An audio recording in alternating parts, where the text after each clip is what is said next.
Let's talk about no-knock search warrants. Now, this is going to be very similar to the no-knock arrest warrant situation in that the laws that apply are essentially stemming from the United States Supreme Court decisions and the Fourth Amendment protections. So once again, if an officer wants to get a search warrant that is a no-knock search warrant, they're going to go to the judge and say something similar. Hey, we're worried that the evidence that we are trying to obtain is going to be destroyed if we announce ourselves, or perhaps as we make entry to search for those items, we're putting our lives at risk if we announce ourselves. So the judge could authorize a no-knock search warrant. One of the things that is uniquely provided for in regards to search warrants is an officer's ability to break down a door. Now, this is different than the no-knock scenario we talked about, because under the no-knock authorization, an officer can break down a door, make forced entry for either a search or the arrest of a person as long as it was authorized. But there's also a provision that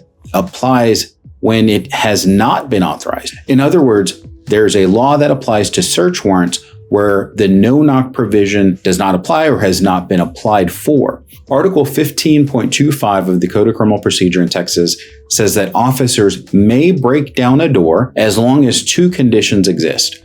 One, that they have obtained a valid warrant, not a no-knock warrant, just a warrant. So they have a warrant to conduct a search, and two, they have announced themselves and the person inside has refused their entry. Now, it doesn't say how long they have to refuse their entry for, but the law says if you have a valid search warrant, there's a person on the inside who's not letting you in, after announcing yourself and the person refusing to grant entry, at that point, an officer may break down a door. And it's not just limited to that. The law says an officer can break down an outer door, an inner door, a window, or any part of the house to make entry after they have announced themselves and they have a valid search warrant in hand.